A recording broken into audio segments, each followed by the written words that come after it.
Sí, sí, sí. Ay, ahí te apareció el botón. Voy a tomar una miniatura. Voy a tomar una miniatura.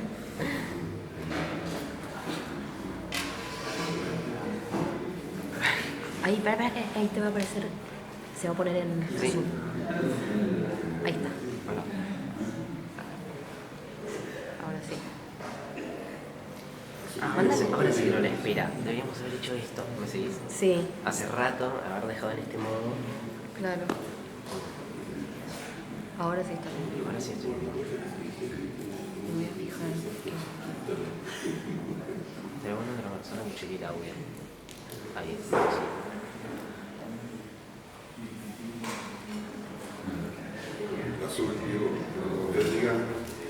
Estamos en vivo. Estamos en vivo y está grabando.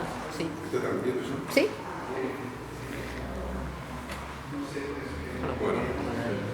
No. Pasa que estamos. Tuvimos que crear un nuevo link de vivo. Entonces la gente tendría que pasarse a ese vivo. Tal vez copiar el link este y publicarlo en el otro lado. Sí. Ahora lo hacemos.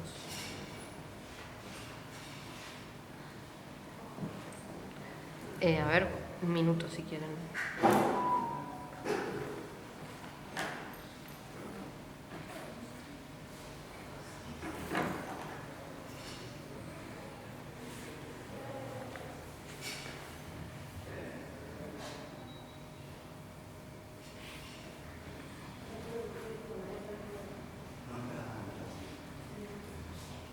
Estamos esperando que nos den el ok técnico. A ver, necesito el link de esto.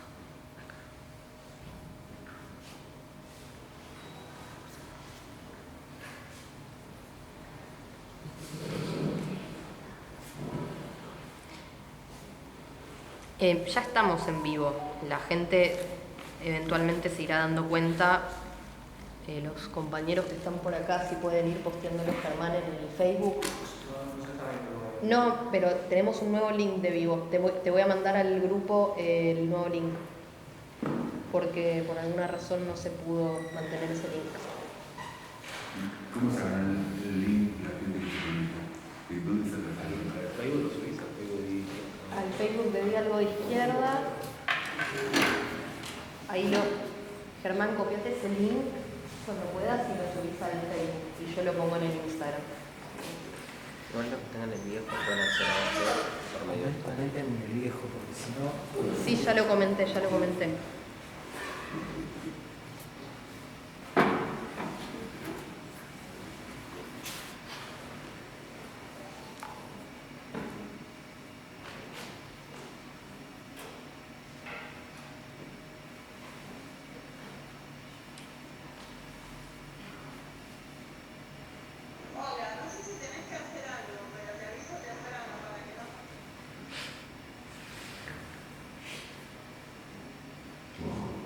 Bueno, en vivo estamos. Empezar se puede empezar.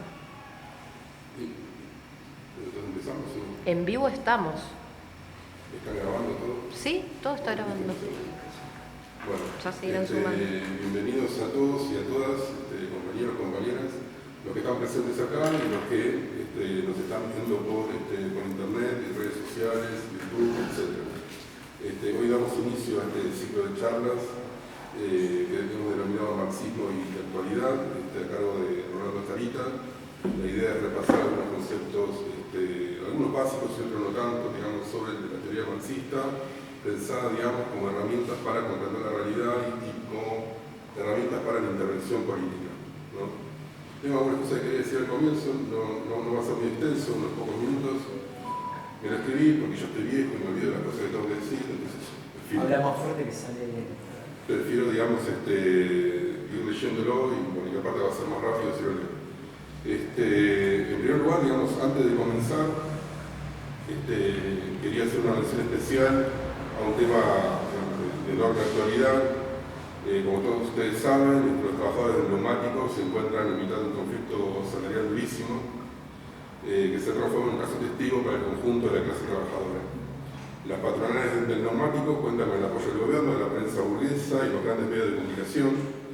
Por lo tanto, bueno, desde nuestra parte es imprescindible rodear de solidaridad la lucha de los trabajadores de ese sector. Su triunfo será el triunfo de toda la clase. Quienes organizamos este ciclo de charlas queremos expresar nuestro más decidido apoyo a la lucha del sur. También queremos mencionar que en estos momentos hay otros gremios que se encuentran en conflicto, entre ellos el sindicato docente de la provincia de Santa Fe. Acá tenemos compañeros que militan en el sindicato de Santa Fe. El gobierno peronista de Perón que amenazó con descontar los días de huelga. Sin embargo, las y los docentes de la provincia han respondido de manera contundente con un paro masivo de 72 horas. Mencionamos también a los estudiantes secundarios que en estos momentos se están tomando una veintena de colegios en esta ciudad. Y tampoco nos olvidamos de las y los compañeros piqueteros que están acampando el 9 de julio reclamando por sus derechos. En definitiva, desde aquí enviamos un caluroso saludo a todos los compañeros y compañeras en conflicto. Desde aquí nos pronunciamos por el triunfo de todas las luchas. Dicho esto, queremos comenzar agradeciendo en primer lugar a los compañeros y compañeras de la Fundación Rosa Luxemburgo, quienes de manera totalmente desinteresada y generosa nos han brindado sus amplias y cálidas instalaciones y muy bonitas para realizar este ciclo de charlas. También queremos agradecer al Sindicato de Obreros y Empleados Aceiteros de Rosario, en especial a su secretario general, Marco Pozzi, que nos dio una mano enorme con la organización de este encuentro, haciendo de nexo con la Fundación Rosa Luxemburgo. Y por supuesto, queremos agradecer especialmente al compañero Orlando Tarita, quien tuvo la enorme generosidad de acceder a nuestro pedido de brindar este ciclo de charlas. Antes de cederle la palabra, que va a ser el protagonista principal de este evento, queremos decir unas pocas palabras acerca de las razones que nos decidieron a realizar esta actividad. Quienes organizamos este ciclo de charlas pensamos que el estudio en general y el estudio teórico en particular es imprescindible para orientar la actividad política, es decir, reivindicamos el nexo estrecho, profundo e indisoluble que existe entre teoría y práctica política. Como decía Lenin, sin teoría revolucionaria no hay movimiento revolucionario. Pensamos que este aspecto de la praxis militante muchas veces se descuida en nuestra izquierda. En algunos casos se desatiende o no se le otorga la debida importancia a la formación teórica. Se considera que el estudio es poco menos que una pérdida de tiempo que no sirve para la actividad práctica concreta. Muchos sostienen que en el propio hacer, que la práctica misma enseña lo necesario para orientar la actividad cotidiana. Y en otros casos, es cierto, se estudia, se organiza las llamadas escuelas de cuadros, campamentos o actividades similares. Sin embargo, en la mayoría de los casos, ese conocimiento queda relegado o encapsulado en esos ámbitos de estudio, no se lo vincula luego con el diseño de la estrategia política, ni con la militancia cotidiana en los distintos frentes de intervención política. Por lo tanto, no se despierta el interés por el estudio entre los compañeros y compañeras porque no entienden su vínculo con las luchas y la militancia de todos los días. El estudio aparece como una actividad externa a la praxis militante, una práctica meramente cultural para acumular conocimientos eruditos sin vínculo alguno con la realidad. En definitiva, los libros y las ideas de Marx quedan confinados a los días de fiesta o como una actividad meramente erudita o lúdica. Quienes organizamos estos encuentros tenemos una opinión completamente distinta, pensamos que es imprescindible el estudio teórico para la intervención política. Queremos poner algunos ejemplos prácticos que la mayoría conoce. En la actualidad, todos los trabajadores y trabajadoras padecemos los aumentos generalizados de precios, es decir, somos víctimas de la inflación. Vemos cómo el poder de compra de nuestros salarios se erosiona día tras día. ¿Cómo explicamos los marxistas este fenómeno? Que hace la vida y experiencia práctica concreta cotidiana de la clase trabajadora. Existe una explicación que goza de mucha popularidad entre la progresía y la militancia de izquierda. Se afirma que los precios están digitados por los denominados formadores de precios. Se trataría de un grupo de grandes empresarios que se reúnen y establecen los precios a voluntad. Nos preguntamos, ¿esta es una explicación marxista de los hechos? Más aún responde a verdaderamente lo que ocurre en la realidad. Pensamos que la teoría de Marx contradice estas afirmaciones.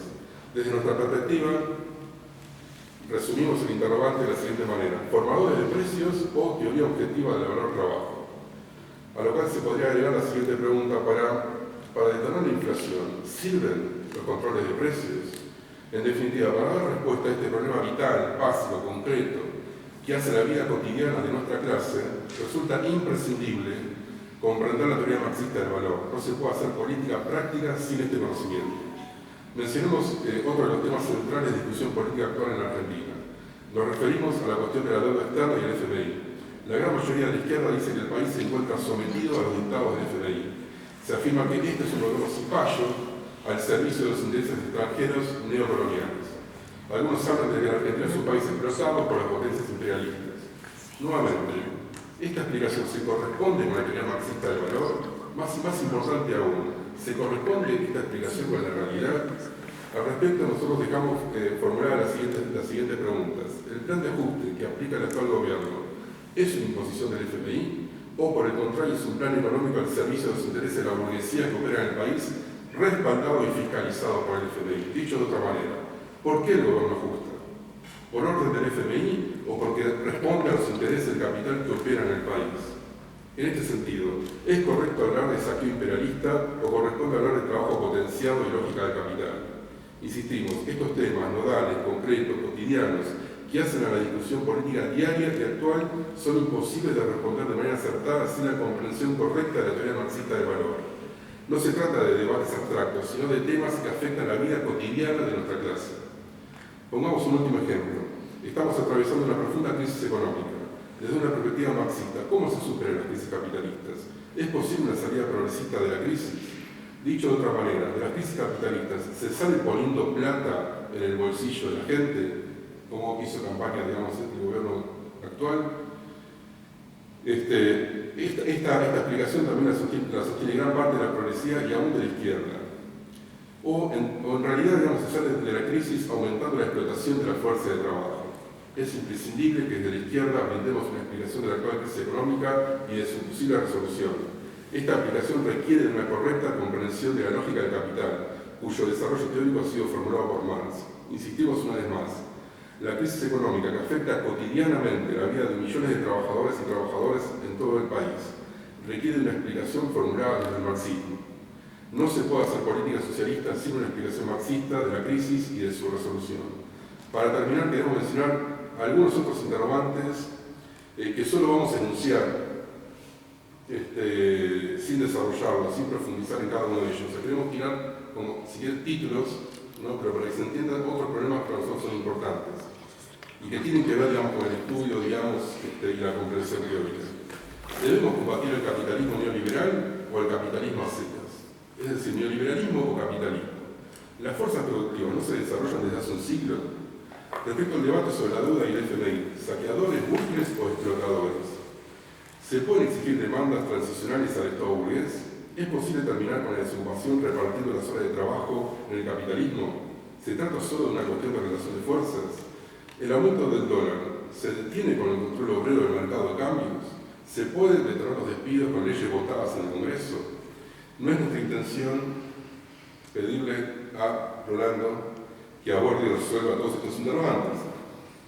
Sin embargo, este ciclo de charlas que iniciamos en el día de hoy, esperamos que contribuya a brindar algunos elementos para abordar estos problemas actuales y fundamentales para la acción política y la praxis revolucionaria. Bueno, ahora sí, los dejo con Rolando Tarita. Un comentario, si podrías decir que las personas pueden hacer preguntas en Facebook, porque en el vivo de YouTube no se pudo configurar las preguntas. Bueno, entonces acá me están diciendo que lo que quieran hacer preguntas, que la hagan a través del vivo de Facebook. En Facebook. En Facebook. En el no Facebook. se pudo configurar correctamente YouTube. Sí. Entonces vayan a Facebook. Sí. Sí. Los que están viendo por YouTube pueden ir a Facebook. Sí. Bueno, a ver, vamos a trabajar un poco la cuestión de las teorías del valor, con particular atención a la teoría del valor de Marx. Y empiezo diciendo que en una primera aproximación, aunque veremos que en Marx la cosa es más compleja y más profunda, pero en una primera aproximación vamos a decir que las teorías del valor tratan de explicar qué gobiernan los precios o el porqué de los precios. Y en ese sentido hay dos grandes teorías, históricamente ha habido dos grandes teorías del valor. La teoría del valor basada en la utilidad subjetiva, que en realidad está en los escolásticos por ejemplo, los escolásticos españoles, que ahora los están reivindicando mucha gente. En el siglo XIX sigue, por ejemplo, con Say, el famoso autor de la ley de Say, y es retomada con mucha fuerza por la economía burguesa a partir de la década de 1870 y domina las universidades hasta el día de hoy. Y la otra teoría alternativa a esta es la teoría del valor trabajo, cuyos máximos representantes son David Ricardo, principios del siglo XIX, y Carlos Marx, fundamentalmente. Sobre estas, la cuestión aquí es que sobre estas teorías del valor distintas se levantan edificios teóricos completamente distintos. En ese sentido, en la historia de la economía política no hay continuidades. Hay ruptura catastrófica, diríamos. Yo no puedo pasar de David Ricardo a Walras o a Hayek. No hay manera de pasar de ahí. Bien, puedo pasar de Say, sí, a Hayek, o a Fondices, o a este que anda gritando por la televisión, con teoría del valor. Pero no hay manera, insisto, de pasar de Marx a Walras. Hay rupturas completas. Las concepciones más elementales sobre la base de estos diferentes enfoques chocan completamente. Tomemos por caso, por ejemplo, el problema de la ganancia, la bestia negra realmente de la economía burguesa. ¿De dónde sale la ganancia? ¿De dónde se explica? Para la teoría de la utilidad, la ganancia surge, bueno, hay variaciones, por la espera del capitalista, por la abstinencia del capitalista, por el riesgo que toma el capitalista, pobre capitalista, o por la utilidad que le asignan los consumidores al producto final, y ahí Fondices se mete con esa teoría, pero por todos lados se desplaza la centralidad del trabajo en la formación de la ganancia o del interés o de la renta. En la teoría del valor trabajo, la ganancia, el interés, la renta de la tierra solamente se explican por trabajo no pagado, por trabajo humano. Son concepciones completamente distintas a partir de las cuales abordamos todo de manera distinta. Aparte, hago esta aclaración, aparte de estas dos grandes teorías, hay una tercera alternativa, que ya en la época de Marx la había expresado un economista que Marx llamaba economista vulgar. Era duro Marx para calificar gente a veces, que era Bailey, no sé bien cómo se pronuncia, planteaba que en realidad todo esto de la teoría del valor no existía, lo único que había eran precios y no había que buscar nada más. Esa idea fue tomada luego por un economista burgués, Pareto, de la Escuela de Lausana, y hasta el día de hoy muchos también se inclinan por ese lado, ¿no? O defensores de la teoría de la utilidad combinan un poco con esta última. Bueno, lo del valor no tiene mucha importancia, ¿bien? Lo único que importa son los precios que existen, etcétera, etcétera. Digamos que en particular en Marx, la teoría del valor trabajo es la base de todo su sistema de crítico a la economía burguesa. En realidad, si se acepta la idea de que la fuente del valor es el trabajo humano, la lógica a partir de esto de todo el capital es arrolladora. La plusvalía solamente puede surgir del trabajo humano. Las leyes de la acumulación del capital son las leyes de la acumulación de plusvalía que genera capital, es decir, de trabajo humano no pagado que genera a su vez más plusvalía, más trabajo humano no pagado. Las leyes entonces de la polarización social se explican a partir de esto. las leyes del capital que busca expandirse y expandirse y expandirse y termina en crisis de sobreproducción, surgen de este problema. Por lo cual, en esto se dan cuenta, yo creo que muy bien, la corriente de los austríacos, que ahora está un poquito de moda, corriente partidaria de la teoría de la utilidad, ellos se dan cuenta que lo que tienen que destruir fundamentalmente es la teoría del valor del trabajo de Marx. Si aceptan que el origen del valor es el trabajo humano, están perdidos. No pueden parar, diríamos, la lógica bien arrolladora que tiene esta teoría. Por eso, en gran medida, las discusiones se paran en torno al primer capítulo del Capital. Y es ahí, yo he discutido bastante, por ejemplo, con los austríacos, con varios representantes, es ahí donde están encerrados los problemas fundamentales. Entre una teoría del valor objetiva, como veremos que es la teoría del valor trabajo, y una teoría subjetiva, como es la teoría del valor utilidad. Entre una teoría que hace hincapié en lo social, relaciones sociales entre seres humanos, y una teoría que hace hincapié en relaciones subjetivas. El valor surge de una relación entre el individuo y el bien, el objeto, aislados. Y por supuesto, vamos a ver, pero esto en general se conoce, que la teoría del valor de Marx también encierra una crítica social política al mercado y a la mercancía y al dinero, que es la base para la otra gran crítica de Marx, que es la crítica al capital.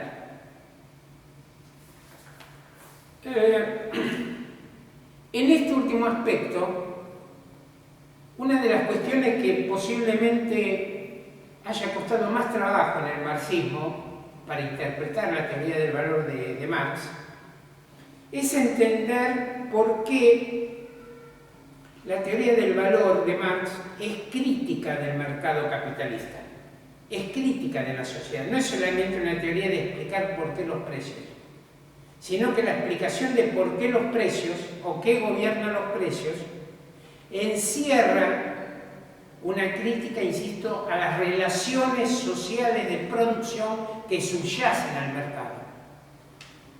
Y esa es una cuestión que en Ricardo desaparece, y lo veremos.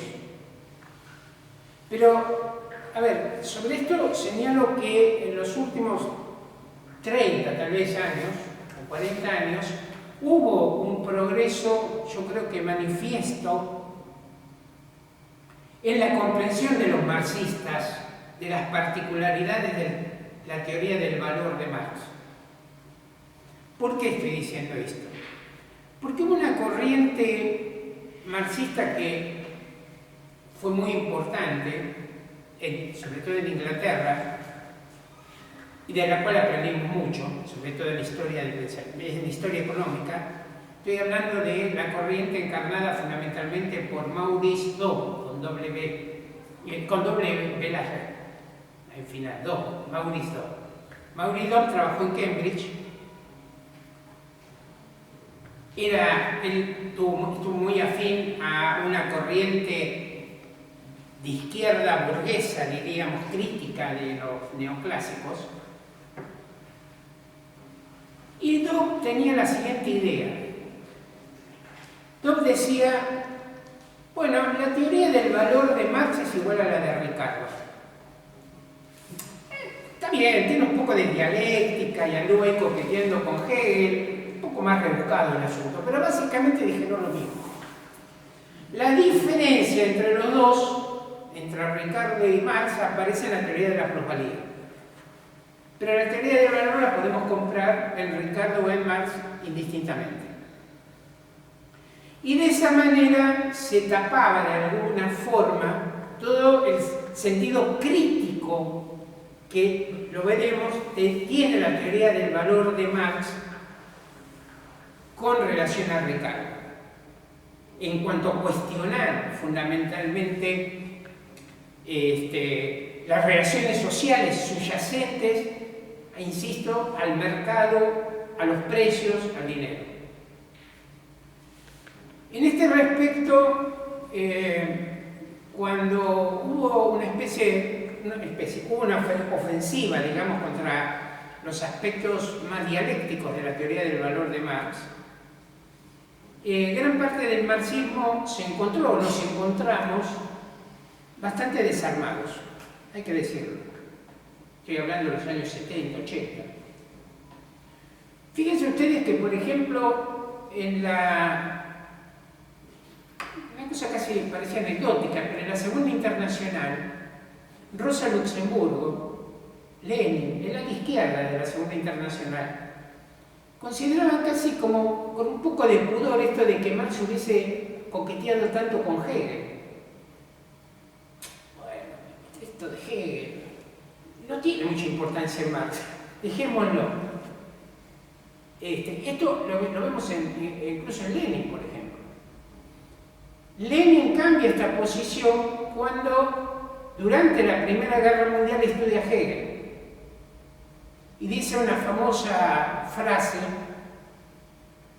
no se puede entender el capital si no se ha estudiado toda la ciencia de la lógica de Hegel.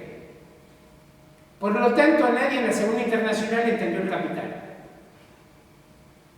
Bueno, posiblemente no sería tan extremo el asunto, pero yo creo que un poquito de Hegel ayuda. Y en realidad nos ayudó a superar esa situación un marxista ruso al cual hoy quiero rendirle homenaje, que fue Rubin.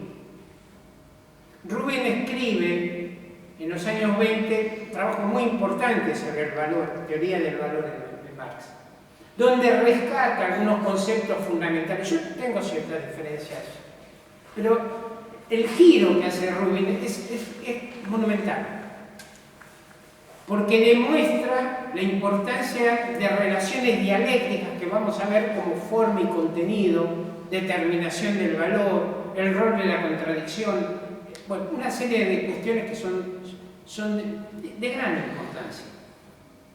Rubin pensaba, y Rubin terminó en un campo de concentración, como correspondía al estalinismo. Pero en los años 70, rescatar y reeditar a Rubin ayudó a repensar estas cuestiones. Y a entender que en gran medida la relación de Marx con Ricardo fue también una relación dialéctica, compleja, contradictoria. No fue ni rechazo total ni aceptación acrítica. En alemán, yo no sé hablar alemán, es muy rudimentario en alemán, pero en alemán hay un término, un verbo que se llama aufheben. El aufheben es superar conservando, conservo y supero. Hay páginas de Marx en Teoría de la Plusvalía, que sería el cuarto tomo del Capital no editado nunca, no editado en vida de Marx, donde Marx le rinde homenaje a Ricardo y dice: Ricardo, al haber planteado la teoría del valor-trabajo, hizo girar a toda la economía sobre un eje nuevo. Lo sacó de su centro y lo puso en otro centro, con eje en la producción, con eje en última instancia en el problema de dónde surge el valor, y en última instancia también dando pie a una crítica socialista ricardiana, porque si se decía que los trabajadores eran los únicos que generaban valor, aparecía lógicamente entonces un sindicalista izquierdista ricardiano que decía: ¿y por qué los que trabajan tienen tan pocos valores y por qué los accionistas que no trabajan tienen tantos valores? Y apareció un socialismo, insisto, espontáneamente ricardiano. Es muy importante porque en realidad esto es lo que en cierto sentido yo creo que, o muchos piensan que motiva la reacción de a partir de 1870, 1880, es decir, gran parte de la economía burguesa, no a la teoría del valor del trabajo, el valor está dado por la utilidad. Por eso se acusó a Ricardo, por ejemplo, esto lo dice un neoclásico, lo acusó a Ricardo de ser el teórico de la discordia social. Porque, insisto, Ricardo estaba diciendo el valor es generado por el trabajo humano. Entonces era un teórico de la discordia. Bueno, esto yo creo que es la cuestión más importante para tener un poco el arranque del asunto. Y entonces vamos a abordar algunos ejes del capítulo 1 del Capital. Mi objetivo con esto es no reemplazar el estudio del Capital. Aparte, sospecho que muchos de ustedes ya lo trabajaron, sino ir a algunos nudos de ese primer capítulo. Marx era consciente de que es el capítulo más complicado del Capital. Yo creo que es ese, y después tal vez el menor medido un poco el 3, que trata el dinero. Pero en realidad si se atraviesa el capítulo 1, se abre la lectura, ya se hace mucho más sencillo. ¿Bien? Hay un problema aparte con el capítulo 1. En muchos pasajes da la impresión de que Marx está repitiendo lo mismo. De nuevo con esto, ya lo dijo antes. Pero va introduciendo pequeños cambios, pero parece que está diciendo lo mismo. Y hay veces que uno está, o por lo menos en una primera o segunda lectura, uno está en el texto y está medio perdido. ¿A dónde va esto? ¿A qué quiere llegar? ¿No? Y yo creo que focalizándonos en algunos de estos nudos, se pueden ver algunas cuestiones y aparte voy a ir acotándolo, hacer una crítica de raíz a la teoría subjetiva del valor, a la teoría del valor de utilidad. La primera cuestión que quisiera señalar, para referirme, es al inicio mismo del Capital. Las primeras frases, la primera página y media, digamos. ¿Por qué? Porque en esa primera página y media Marx introduce una de las cuestiones que va a recorrer toda la obra y que está en el centro de la concepción dialéctica y materialista de la historia en última instancia y de la economía. Marx empieza diciendo ahí algo así como: la riqueza en esta sociedad aparece como un cúmulo de mercancías, y la mercancía en principio tiene un valor de uso, una utilidad. Y dice, ese valor de uso es el contenido material de la riqueza, cualquiera sea su forma social. Una relación entre contenido y forma. Es una de las cuestiones centrales que trabajó Hegel. Voy a volver después de nuevo sobre contenido y forma. Pero aquí hay un comienzo que desde el punto de vista metodológico es igual al comienzo de varios capítulos siguientes. ¿Qué es? La relación entre, insisto, un contenido material y una forma social, entendido forma como propiedad social. Y una propiedad social es una propiedad que surge de relaciones sociales. Como dice un comentarista de Marx, son propiedades relacionales. Surgen de relaciones. A ver, este es un punto clave. ¿Por qué? El trigo tiene un contenido material, es nutritivo, tiene cierta consistencia física, cierta propiedad física, etcétera, etcétera. Esa es una propiedad material física. es el contenido material. Pero bajo ciertas relaciones entre los seres humanos, el trigo se transforma en mercancía, es llevado al mercado y pasa a ser mercancía. Es una propiedad que tiene el trigo, es objetiva, no es subjetiva, porque es el trigo el que es mercancía. El ser humano lo lleva al mercado, pero es el trigo el que es mercancía, el que va a ser vendido. Y es una propiedad, insisto, objetiva y social. ¿Por qué social? Porque surge de las relaciones que tienen los seres humanos entre sí. Un obrero asalariado tiene un contenido físico-material, cierta energía, cierta capacidad física, etcétera, procesos biológicos, etcétera, etcétera. Y bajo cierta relación social tiene una propiedad, ser obrero asalariado. Es una propiedad social, de nuevo, que se dan relaciones entre seres humanos. Una mercancía tiene una propiedad física, material, y que la podemos describir. ¿Bien? Esta camisa es de lino, algodón, o lo que sea, material sintético, lo que sea, y tiene esa azul, durable, etc., y tiene una propiedad social. Por ejemplo, además de ser mercancía, tiene un precio. El precio es una propiedad social. Es importante entender esto, porque hay mucha gente que no puede comprender que si es una propiedad objetiva, sea social, tiene que ser física. Ahora, yo les digo, esta misma distinción aparece muchas veces en el Capital.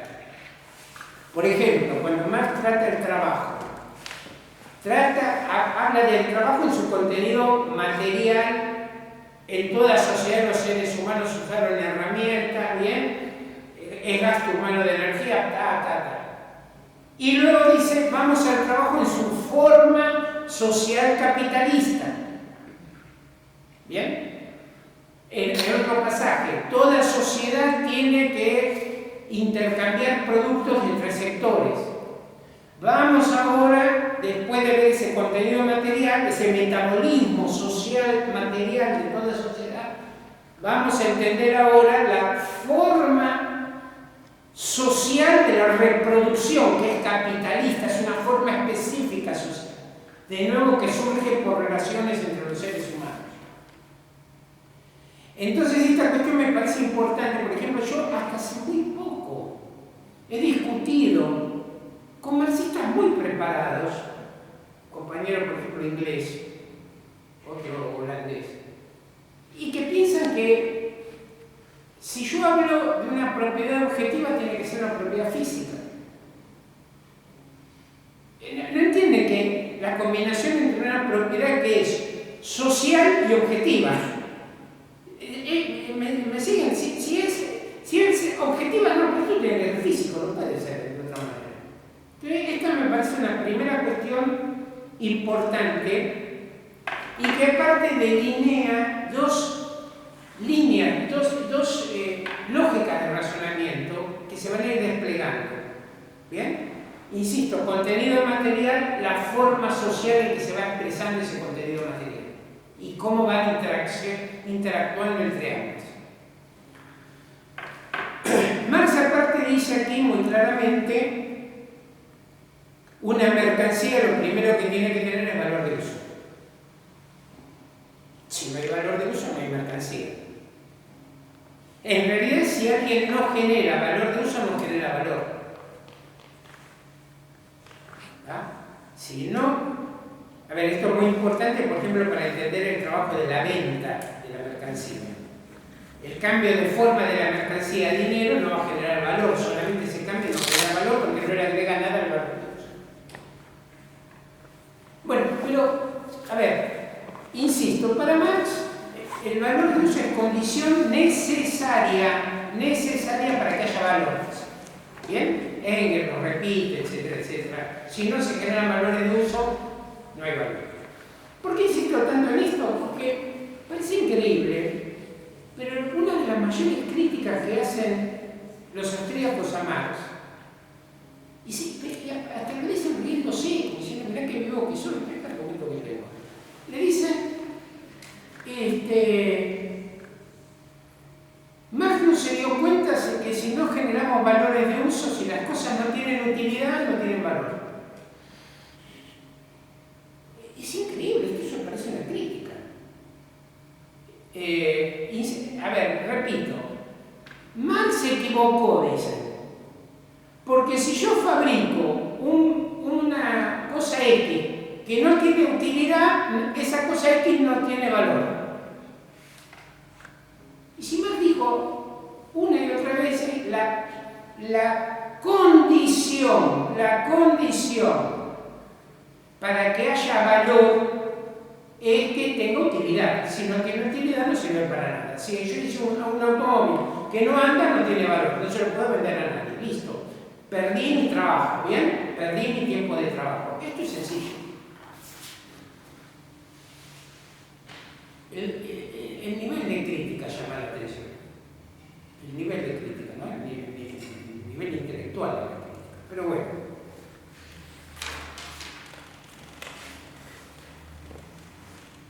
Voy al segundo eje. Voy avanzando en el capítulo 1. Valor de cambio. Dice Marx, inmediatamente dice, lo primero que vemos cuando vemos el mundo de las mercancías es que las mercancías se intercambian en las más variadas proporciones o relaciones. ¿Bien? Y entonces dice, defino el valor de cambio como la proporción cuantitativa que se cambia una mercancía por otra. Cuando aparece el dinero, el valor de cambio es el precio. No nos hagamos problema con ello, ¿bien? Valor de cambio, insisto, proporción en que se cambian mercancías.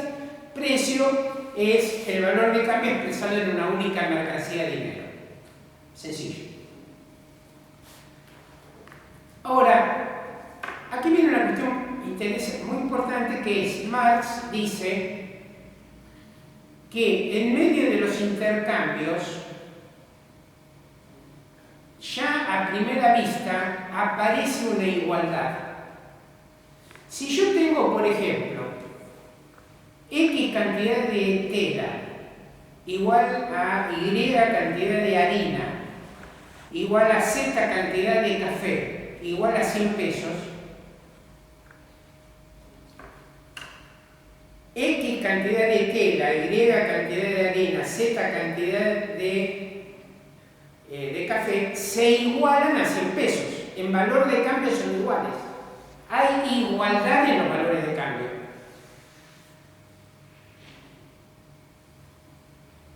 ¿Por qué una cosa tan simple nos insiste tanto aquí hasta ahí? ¿Qué quiere decir con esto? Es evidente. Bueno, les cuento. Los austríacos dicen que no hay ninguna igualdad. No hay ninguna igualdad. Von Mises, ¿bien? Menger, Visser, digo, lo cito. No hay ninguna igualdad. No puede haber ninguna igualdad. Porque las utilidades son completamente distintas. Ahora, si no hay ninguna igualdad, no puedo explicar la igualdad de que todas son iguales en cuanto a valores de cambio, son todas iguales. X cantidad de tela, Y cantidad de harina, Z cantidad de café son iguales en cuanto a valor de cambio. Entonces uno le dice a un austríaco, pero entonces hay una igualdad. Sí, pero no son iguales, no hay ninguna igualdad. A ver, tengo polémicas grabadas en mi blog, respuestas, discusiones, etc. Es el argumento, no hay ninguna igualdad. Pero si no hay ninguna igualdad, no hay manera de explicar la igualdad de los valores de cambio. Y si no hay manera de explicar la igualdad de los valores de cambio, no tengo ley económica del precio. Cuestión que aparece permanentemente en los austríacos. Porque ellos dicen, cada uno llega al mercado de los compradores y vendedores con su lista de preferencias. Yo prefiero el café al té, yo prefiero el sándwich de milanesa al sándwich de jamón y queso, no sé qué. Mi lista de preferencias. Llegan al mercado y ¿cómo se establecen los precios? A ver, en la lista de mis preferencias el sándwich de milanesa tiene el puesto 158 y el otro tipo tiene el puesto 2040 porque no le gusta la milanesa.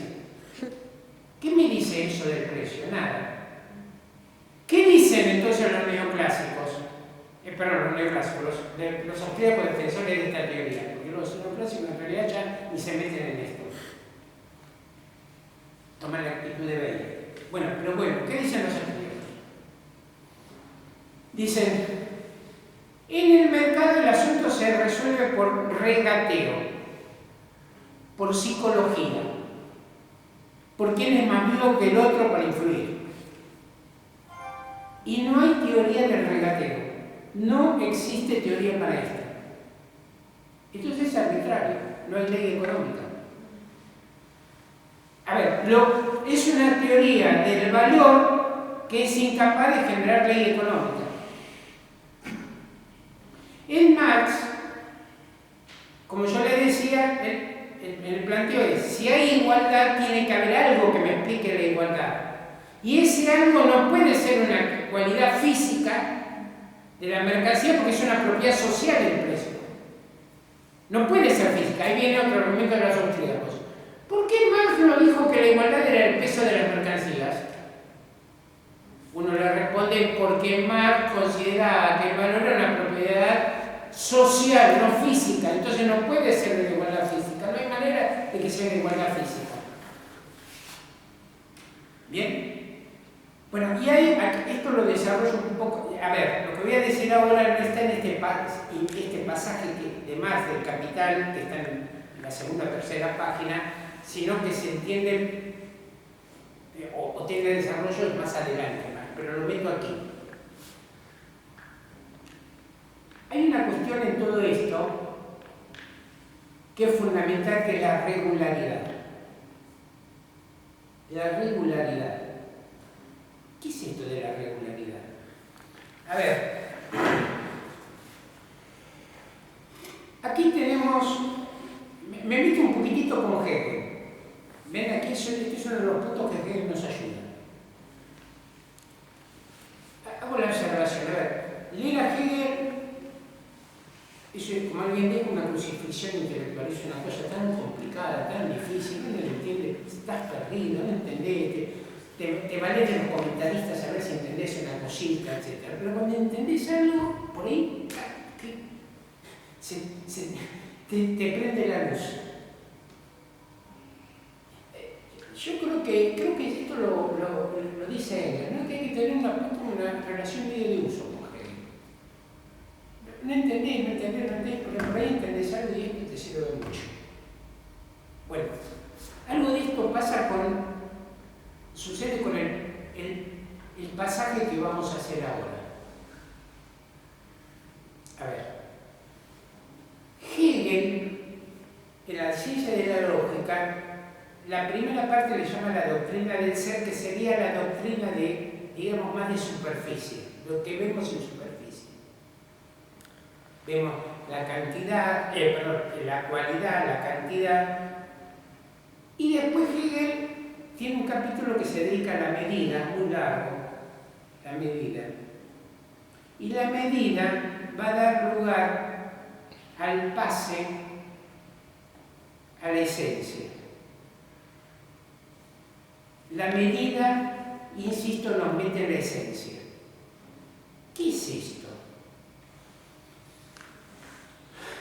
Por medida, Hegel entiende una razón que ordena, un principio ordenador.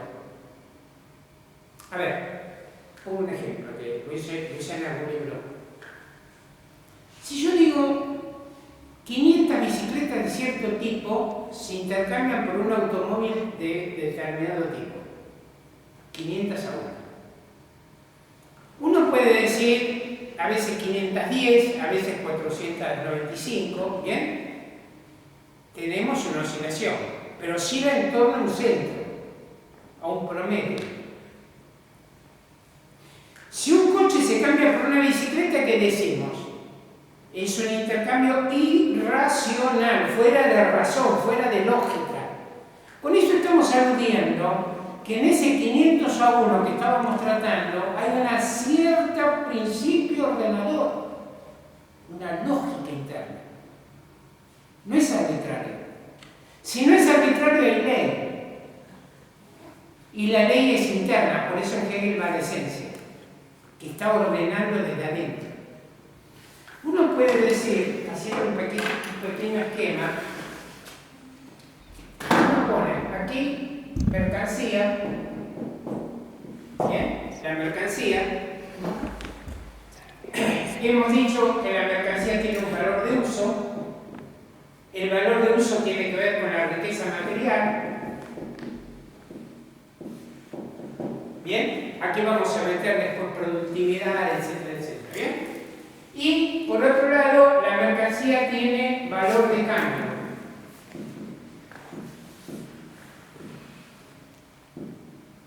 En un principio el valor de cambio nos aparecía como algo bastante contingente, ¿bien? Pero después empezamos a encontrar que había una igualdad. O sea, a lo mejor no es tan contingente, pero encontrábamos una igualdad. Pero cuando vamos a la regularidad, encontramos que este valor de cambio deja de ser contingente. 500:1 de las bicicletas y los autos no es meramente contingente. Hay algo más profundo ahí. Y entonces vamos a un cierto, en Hegel sería la esencia, en Marx va a ser también el contenido.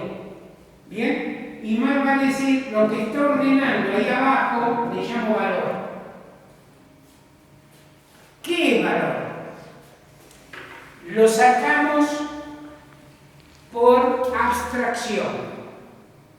Yo tengo que encontrar una propiedad que sea social y que sea común a las mercancías. Y esa propiedad que es social y es común a las mercancías va a ser gasto humano de energía sin considerar las particularidades de los trabajos, sino como trabajo humano indiferenciado que se empiezan a comparar. Y entonces va a llamar valor a, ahora vamos a tratar un poquito, tiempo de trabajo socialmente necesario objetivado. Tiempo de trabajo socialmente necesario objetivado. Vamos a ver que nos queda, a ver, tiempo de trabajo socialmente necesario es relativamente sencillo de conocer, de saber qué es. El problema va a ser con eso de objetivado. Por ahora dejamos lo de objetivado un poquito aparte y vemos lo de tiempo de trabajo socialmente necesario, ¿bien? De todas maneras, señalo lo siguiente.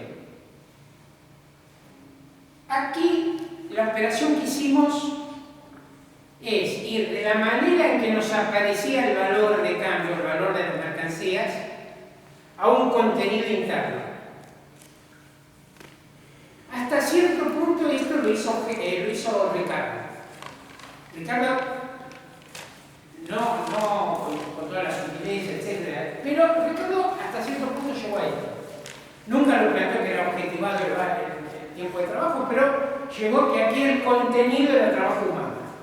Que los valores de cambio, bien, lo que nos estaba rigiendo era el trabajo humano. Entonces Ricardo le metió números al asunto. Dijo, las mercancías, los precios de las mercancías son regidos por los tiempos de trabajo empleados en producirlas, con oscilaciones del 6 o 7%. Un neoclásico por eso lo llamó a Ricardo el teórico de la ley del valor del trabajo el 93%. ¿No? Pero bueno, si pueden notar. Bueno, pero fíjense, igual señalo lo siguiente.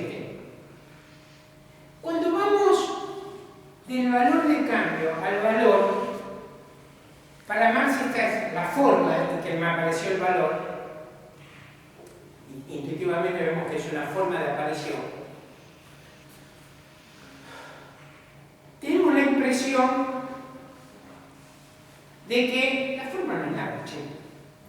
Tengo la esencia del problema. Tiempo de trabajo socialmente necesario. Fui al contenido. ¿Ves? Como cuando salís de ver una película media complicadas, intelectuales. No, el contenido es este, la forma, el contenido lo agarré, etc. Dice el contenido es bueno, que no. El contenido, la forma es la nada, diría Hegel, en este estadio. Después vamos a volver. Bien. Y Marx dice tiempo de trabajo socialmente necesario, ¿ven? Tiempo de trabajo socialmente necesario. Eso es lo que está en el valor. Aclaro, tiempo de trabajo socialmente necesario en Marx tiene dos acepciones, dos enfoques. Dos enfoques. Lo que pasa es que el segundo está en el capítulo 3 de Capital, no en el primero. El primero tiene que ver, el primer enfoque con el lado de la oferta.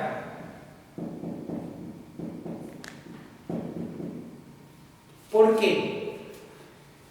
Lo que dice Marx es, para que mi trabajo sea socialmente necesario y haya generado valor, yo tengo que trabajar con una tecnología promedio que esté en el mercado, en un tiempo promedio que sea el resto, ¿bien? Con un ritmo de trabajo promedio. Si trabajo ahí despacito, tomando mate a cada rato, a lo mejor no llego, etc. Parece sencillo esto. Bueno, les cuento, lo tengo muy loco. Horas he pasado discutiendo con gente. A ver, supongamos que la mercancía X, en el mercado todos los productores la producen en 10 horas. 10 horas de trabajo, llevamos X al mercado, supónganse que eso se expresa en 100 pesos. Ahora, si yo en vez de hacer X en 10 horas, empleo 200 horas, no he generado 200 horas de valor. Porque valor es socialmente, tiempo de trabajo socialmente necesario. Si el resto del mercado está empleando 10 horas, yo no puedo emplear 200. Es decir, puedo hacerlo, me fundiré. Pero lo que ocurre es que mis 200 horas de trabajo privado equivalen a 10 horas de trabajo social. O sea, yo empleé 200 horas de trabajo para generar 10 horas de valor o de trabajo social. Fíjense que esto es muy importante para entender, por ejemplo, cómo puede participar un país atrasado en el mercado. Fundamental. Sin necesidad de recurrir a que hay una conspiración internacional o cosas por el estilo que le está sacando la plata, etc. Que puede existir también, pero es más, bien, es una explicación más objetiva. Entonces, primera cuestión, por el lado de la oferta, tenemos que trabajar con la tecnología por lo menos imperante. Si mejora la tecnología, mejor. Insisto, he discutido esto cantidad de veces con marxistas que, como tienen una concepción física del valor, dicen que así yo empleé 200 horas y el resto 10, yo generé 200 horas de valor. ¿Ven? Es un problema tener una concepción física. Yo diría física casi vulgar. Ricardo nunca se le ocurrió semejante cosa. ¿Bien? ¿Se sigue? Bueno, esto por un lado, ¿bien? ¿Y el tiempo de no trabajo? ¿El tiempo de ocio? Y el tiempo de ocio no genera valor. Pero para el capitalismo sí. ¿Cómo? Para el capitalismo sí. Para el capitalismo, ¿de dónde se genera valor? Bueno, las vacaciones que le dan a la Flore cuando tiene ¿Cómo? vacaciones que le dan a la Flore cuando tiene capitalismo. No te entiendo, ¿las vacaciones qué? El ocio y el tiempo libre del proletariado. Donde valor. Si yo estoy durmiendo no genero valor. Fui a la calle a trabajar. Por ejemplo, ¿Cómo? en actividades culturales. Ah, bueno, pero eso sí. A ver, eso forma parte también del capitalismo, ¿no? Sí, pero a ver, son dos cosas distintas. Si yo fabrico el bien X, que sirve para irse de vacaciones y lo he vendido, he generado valor y la gente se fue de vacaciones con el bien X. Si yo, más lo explicaré también de esta manera, cuando decimos la fabricación de una mercancía, no se refiere solamente a una cosa física material. Eso fue un error de Adam Smith. Adam Smith pensaba que todo el trabajo productivo era solamente que generaba algo físico material. No, alguien puede decir, a ver, Marx dice, una cantante de ópera que canta para un empresario capitalista que da óperas por el mundo, esa cantante de ópera genera una mercancía que tiene valor y plusvalía. Y es un servicio. Entonces uno puede decir bienes y servicios. Ahora, los bienes pueden ser, no sé, esquíes para que la gente, para que los que tienen plata se vayan a Bariloche. Ahora, en esos esquíes se han invertido trabajo y habrá plusvalía, etcétera, etcétera. Y si yo canto en la ducha, no genero valor. Exactamente. O si yo hago los esquíes para disfrutarlo yo y no llevo al mercado, los esquíes no son ni mercancía ni generan plusvalía para nada. ¿Va? Bueno. ¿Cómo? Bueno, me dice que después hay una ronda de preguntas. Bien. Bueno, a ver, tiempo de trabajo socialmente necesario. Por el lado de la oferta, insisto, tenía que ver con la tecnología. Y la otra también por el lado de la demanda. Por el lado de la demanda. ¿Por qué por el lado de la demanda? Supónganse que en un país agarra una fiebre especulativa y de construcción de departamentos y condominios y pisos, y esa producción supera la capacidad que tiene el mercado de comprar esas viviendas. No hay demanda para esos departamentos. Entonces, dice Marx, se ha gastado más del tiempo de trabajo socialmente necesario en producir departamentos y no se realizaron los valores. Típico de la crisis capitalista. Por lo tanto, tiempo de trabajo socialmente necesario, en Marx se entiende en los dos sentidos. ¿Bien? Tiene que ser por el lado de la oferta, tiene que ser por el lado de la demanda. Insisto, si se ha producido por encima de lo que el mercado puede absorber, no es tiempo de trabajo socialmente necesario. Y habrá trabajo humano que no se habrá validado como valor. Después vuelvo a ese tema. ¿Se sigue hasta aquí? Bien, ahora.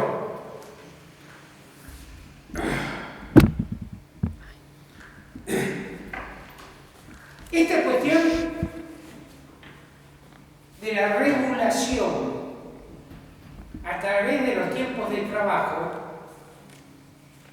nos lleva a una cuestión muy importante en la economía clásica y que muchas veces se pierde de vista. En Ricardo y en Marx, para que funcione la ley del valor, tiene que haber competencia. Si no hay competencia, el precio que yo puedo cobrar es arbitrario. A ver, si yo tengo el monopolio de un oasis en medio del desierto y soy el único que tiene la posibilidad de tener las botellitas de agua ahí preparadas, y veo venir el tipo, de acuerdo a la cara de sed que tenga, le vendo, le meto el precio. Ahí no hay ley económica, ¿me siguen? Hay ley psicológica. Marx dice, donde hay monopolio no hay ley económica.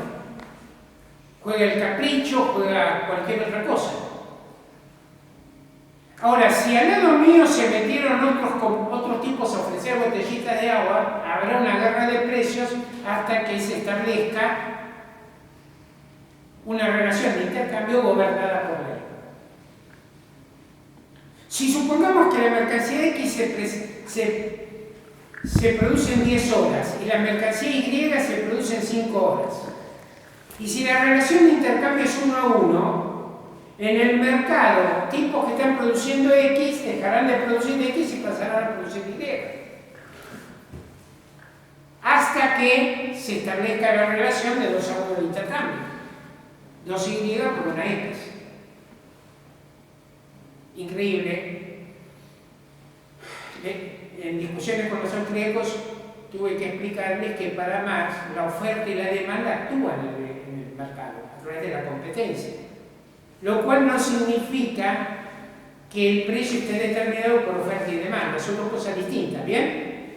Pero lo que obliga a los productores a adoptar la tecnología por lo menos existente, lo que obliga a los productores a tratar de adecuar su producción a la demanda, si pueden, etcétera, es la competencia.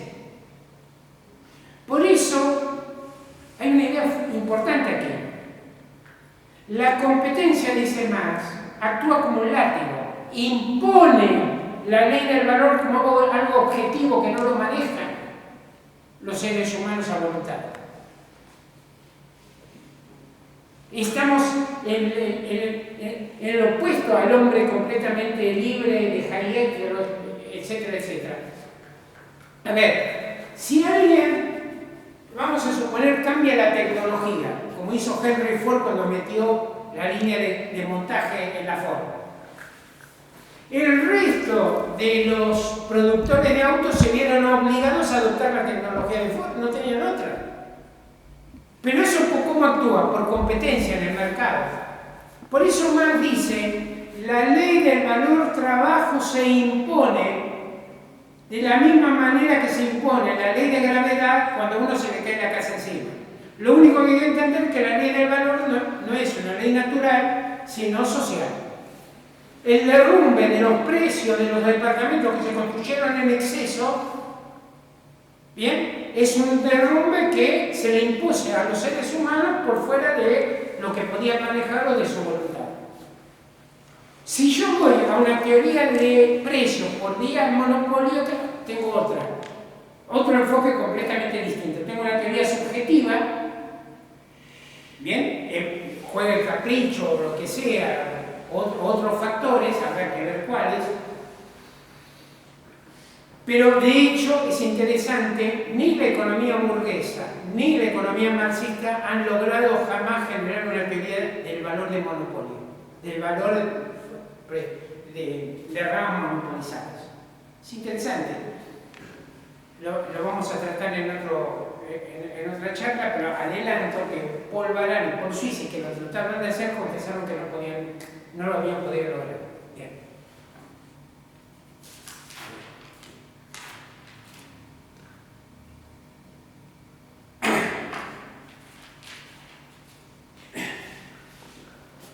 Vinculando esta cuestión,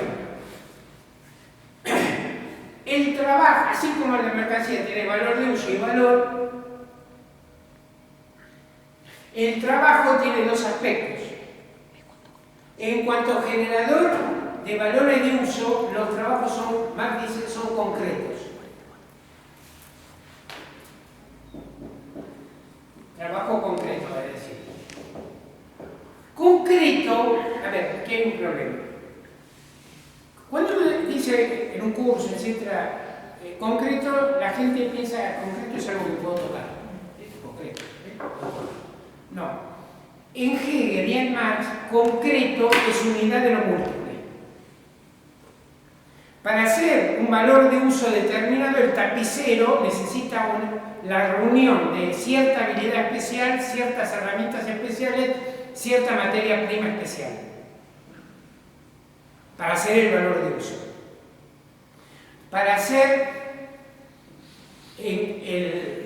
un tornillo, el tornero reúne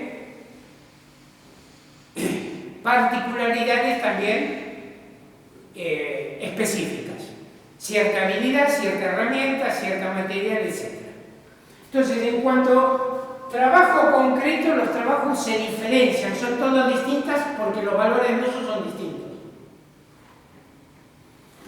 En cuanto a generadores de valor, el trabajo es abstracto. Abstracto, aquí quiere decir separado. Abstraer quiere decir separado. Concreto, reunir, lo múltiple. Abstracto quiere decir separar. Es abstracto, ¿por qué? Porque ahí Marx lo dice, es gasto humano de energía. Fíjense que de nuevo tenemos contenidos materiales, gasto humano de energía. Pero no basta gastar energía para generar valor. Recuerden, por ejemplo, lo que puede pasar, bien, si la demanda no es suficiente o si yo usé más del tiempo de trabajo para producir el objeto, etc. Bueno, aquí hay una cierta cuestión. Este tema del trabajo concreto y abstracto, Marx dice, este es uno de mis descubrimientos más importantes, etc.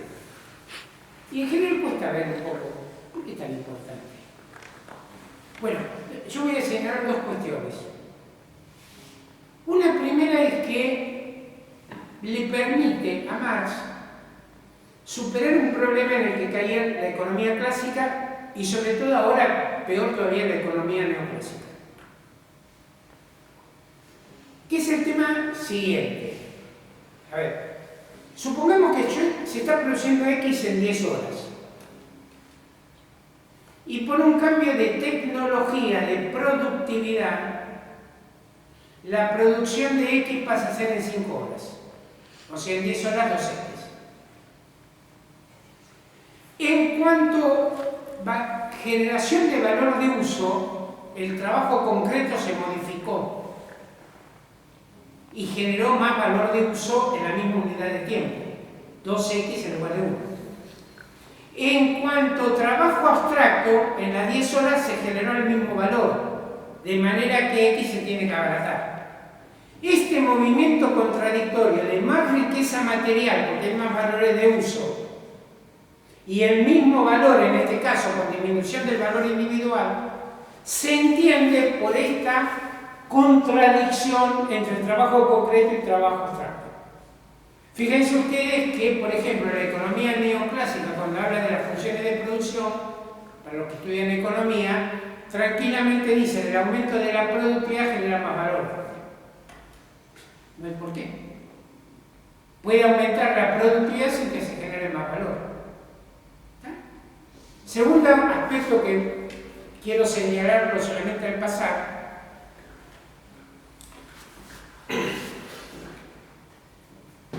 sobre el trabajo abstracto. Hay una crítica de Marx al trabajo abstracto también. ¿Por qué? Porque dice Marx, no solamente es una operación mental que hacemos al abstraernos de las particularidades de los trabajos, etc., sino que en el sistema capitalista, por lo menos muchos trabajos se hacen cada vez más abstractos en el sentido de que para el obrero solamente cuentan como gasto humano de energía.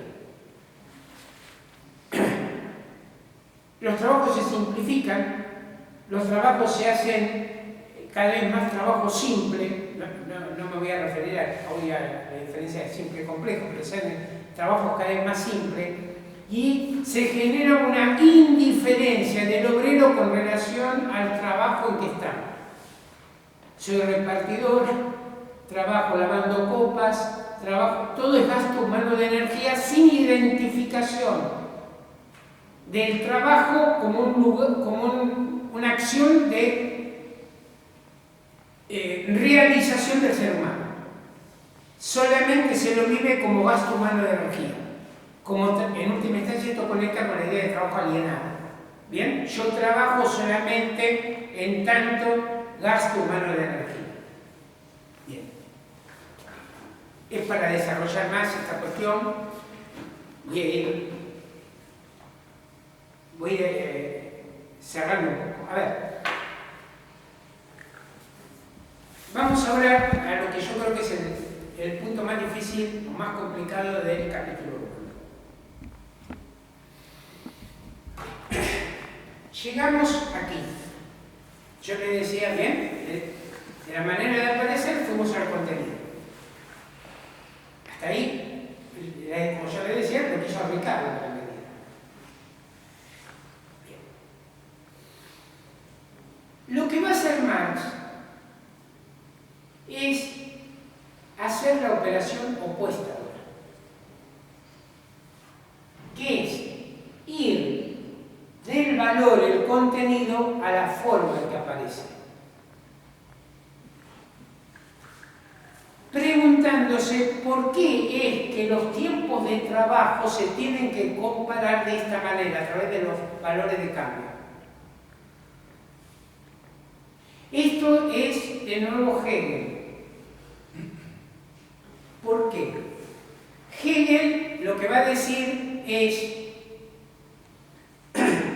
cuando pasamos de la forma al contenido, bien, esta era la forma en que aparecía primero el valor, pasamos al contenido, nos parece que la forma no era nada. Pero luego, cuando empezamos a indagar, nos damos cuenta que la forma también es muy importante, que la forma hace al contenido, que ese contenido no existe sin esa forma. Lo que nos parecía que podíamos dejarlo de lado, no lo podemos dejar de lado. A ver, esta relación entre forma y contenido. Señalo algunas cuestiones. Primero, en Kant, el contenido no tiene por qué expresarse. Hay un en sí que no se manifiesta, o que no sé si se manifiesta o no. Kant, ¿qué dice? Podemos conocer los fenómenos, pero no el en sí de las cosas, ¿bien? El mundo que está detrás de los fenómenos. Eso está vedado a mi conocimiento. Hegel tiene una concepción distinta del asunto. Dice, está en la esencia del contenido, en la esencia de la esencia, manifestarse, aparecer, mostrarse. A ver, en un pasaje Hegel dice, cita a las Sagradas Escrituras y dice, por sus obras los conocerás. Lo digo de esta manera, a ver, si ustedes tienen un amigo que le pincha los ojos a los pajaritos, que tortura a los animales, que maltrata a la novia, que insulta a la mamá y no le paga las deudas a los amigos, pero lo peor que puede hacer, y ustedes le dicen, en el fondo es un buen tipo, están separando forma y contenido. Hay un contenido que no se manifiesta. Están en Kant. A ver, parece broma, pero fíjense, yo hace muchos años tuve esta discusión en un grupo de izquierda, que usaba un método burocrático, le pegaba a la gente, no sé qué, se iba a pelear. Bueno, y entonces yo cuestionaba estas formas y me decían, pero vos le das bola a las formas. Pero nuestro contenido socialista, internacionalista, fraternal. No. Bueno, casi me echaron de ese lugar. Bueno, pero, ¿se entiende? A ver, en Hegel hay una relación entre forma y contenido importante.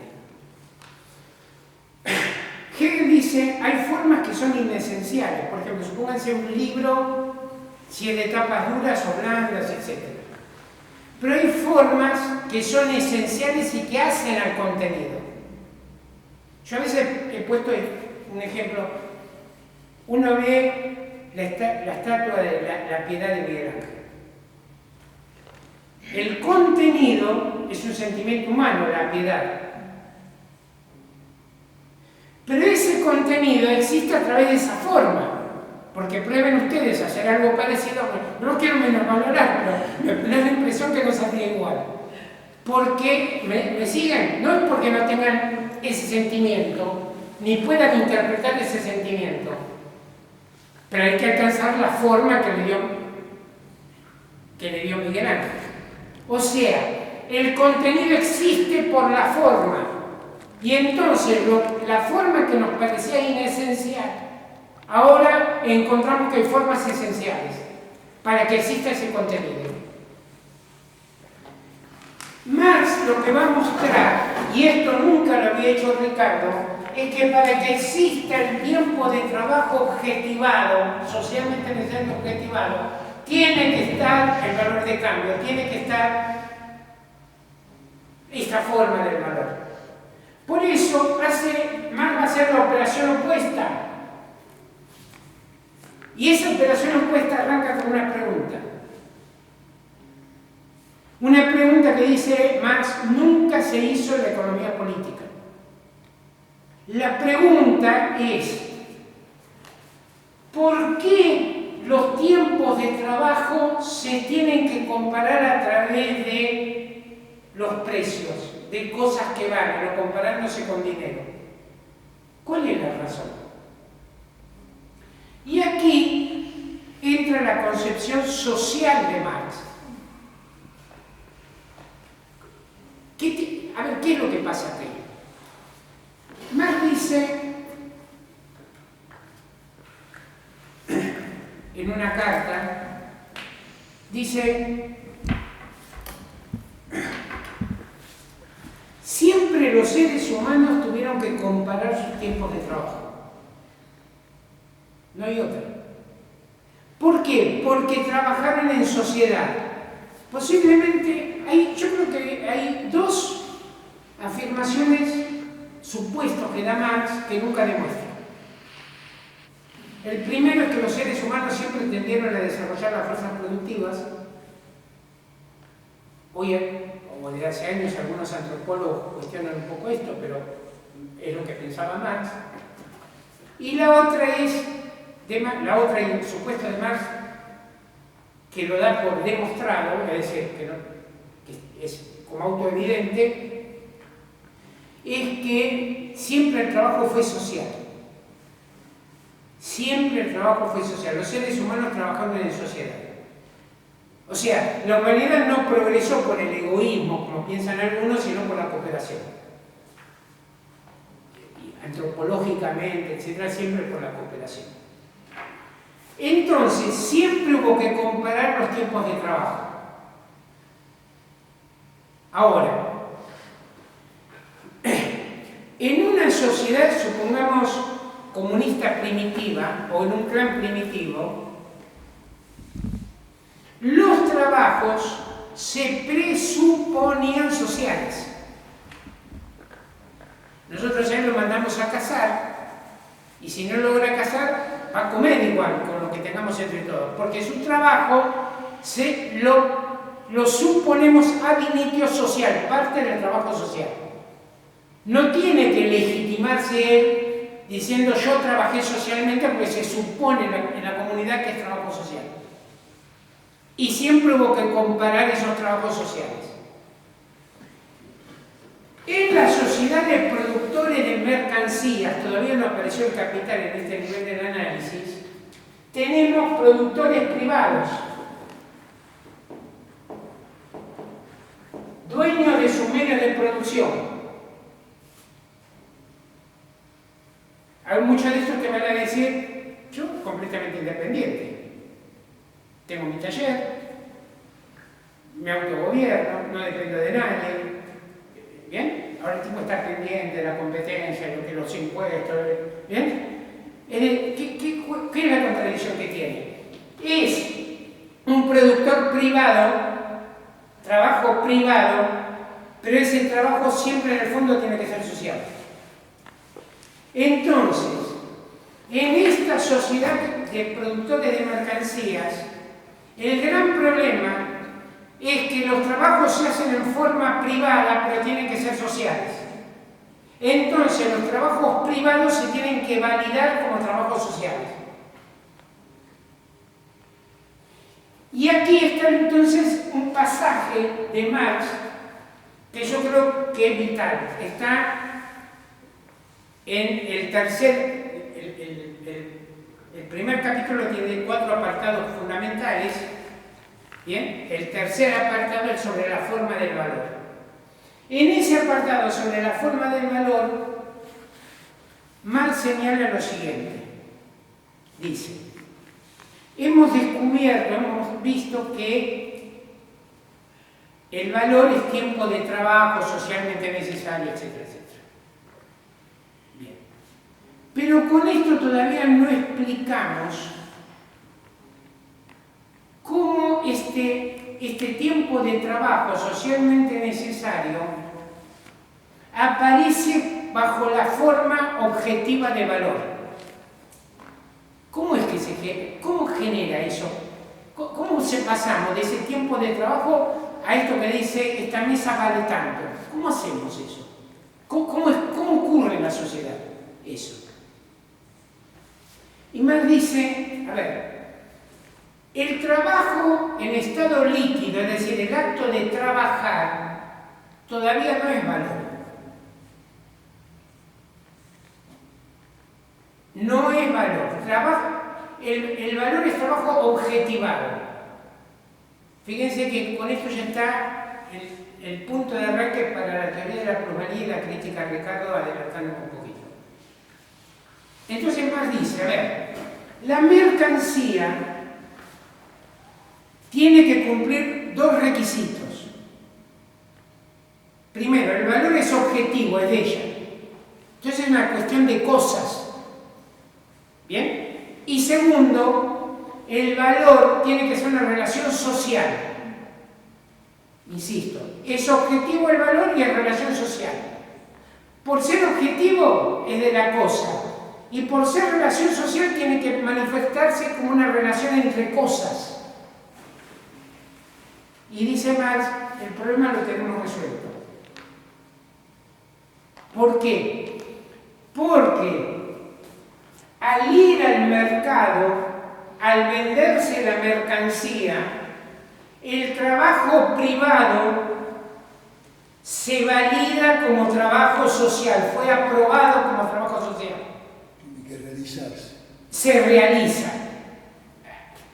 Aquí también he tenido esta discusión con un marxista argentino que dice que yo por esto le atribuyo el valor a la conciencia humana. No tiene nada que ver, no entender las cosas. Lo que ocurre aquí, lo que está ocurriendo aquí, es que para que aparezca el trabajo como una propiedad objetivada en la mercancía, la mercancía tiene que tener una forma de expresión, dice Marx. Expresar que ella es valor a través de la relación con otra mercancía. Por eso aparece que el valor de cambio es esencial para que haya trabajo objetivado, que es el contenido del valor. Y lo que nos parecía despreciable ahora vuelve a tomar su relevancia. Y el problema de Ricardo es que nunca vio esto. Ricardo se había conformado, como yo le decía, con llegar al contenido. No había pasado de ahí. Nunca se había cuestionado qué tipo de sociedad es esta en donde los tiempos de trabajo se comparan a través de cosas que valen.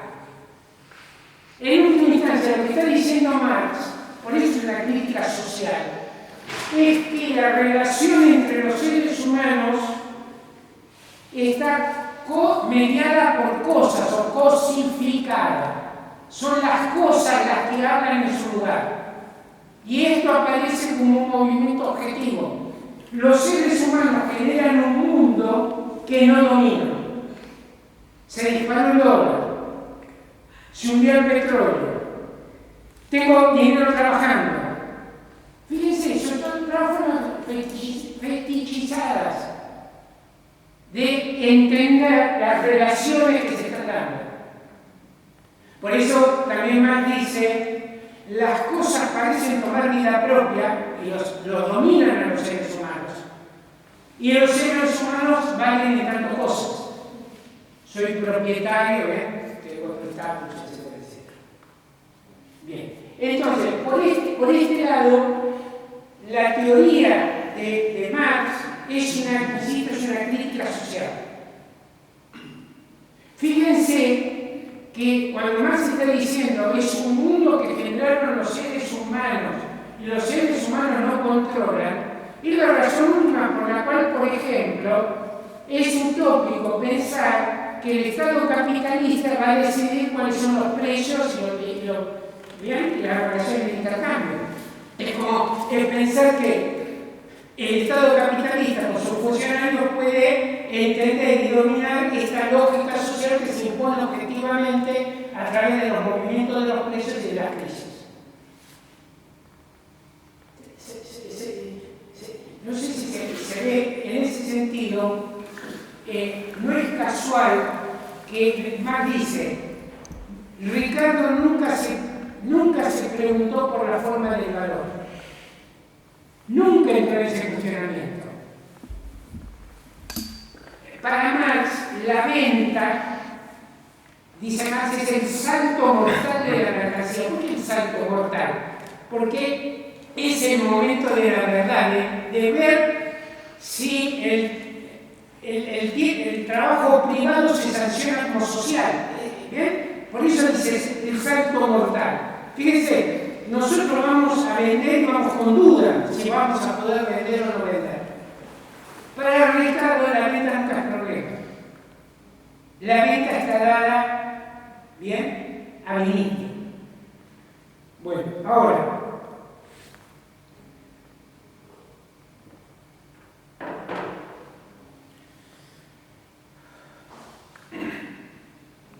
dos cuestiones más y para que damos lugar al debate.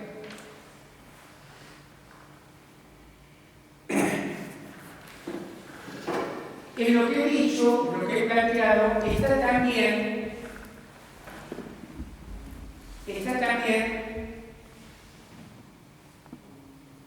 la teoría del dinero de Marx. Por lo siguiente. Supongamos, para tomar el ejemplo de Marx, la mercancía aquí son 20 metros de tela, bien, la que se ha producido son 20 metros de tela, el productor de tela la lleva la tela al mercado y en el mercado se compara con una chaqueta, el famoso ejemplo de Marx. Y Marx dice, en esa relación la chaqueta sirve para expresar el valor de la tela. Y agrega más. Está expresando tiempo de la chaqueta está expresando tiempo de trabajo social, valor. Y agrega, y es como si en esa relación la chaqueta pasa a tener más importancia, a representar con su cuerpo de chaqueta valor. Uno generalmente lee este pasaje, el curso, etc. La gente dice, estoy diciendo más o menos lo mismo, siempre. No, hay un cambio que no se ve bien en la chaqueta. Pero si vamos al oro, a ver, si yo le digo, piensen en riqueza, en valor, una propaganda de le pone un montoncito de una foto de oro. El oro encarna valor. ¿Qué está diciendo Marx? En el intercambio, la mercancía que va a expresar los valores, que va a ser, lo que vaya monopolio, la mercancía del dinero, el dinero, que va a expresar el valor de todas las mercancías, es una mercancía como otra, como el oro, el oro como el café, el azúcar, lo que se nos ocurra, pero es una mercancía especial, no es como cualquier mercancía, porque encarna valor. En esa relación, la mercancía encarna valor de uso del dinero a encarnar el valor. A ver, y lo vemos en la siguiente manera. Cuando voy a comprar, llevo poder social, ya social socialmente, encarna valor, quiere decir que encarna tu tiempo de trabajo social. Por eso, la compra no es dificultosa, no es el salto mortal de la venta, la compra. Porque en la compra, el valor del dinero está ya sancionado como tiempo de trabajo social. Cuestión muy importante, por ejemplo, para entender después por qué el capital siempre vuelve a la forma de dinero para volver a lanzarse a la circulación, ¿bien? O por qué en una crisis económica puede haber una corrida general hacia la liquidez, hacia mantenerme en cash, líquido, etc. Muy breve sobre esto, no quiero extenderme en la teoría monetaria, pero, a ver, señor, lo siguiente. Marx decía que la verdadera prueba de fuego de una teoría del valor era la teoría monetaria. Esto lo decía con relación a Ricardo, porque Ricardo su teoría monetaria Marx la desaprobaba. Y Marx decía, la teoría monetaria de Ricardo es un producto de su teoría del valor, de no haber dado importancia a la venta, a la forma de valor, etc. No me meto en eso. Pero fíjense lo siguiente, a ver, los austríacos han reconocido que la teoría de la utilidad, del valor de utilidad, tiene gravísimos problemas para explicar el dinero. Yo le repito a los austríacos que era la prueba de fuego. Una teoría del valor que no puede explicar los precios, que no puede explicar el dinero, tiene algún problemita, parece. Pero ¿cuál es el problema? A ver, Mises Dixit. Mises, padre, uno de los padres fundadores de la teoría austríaca.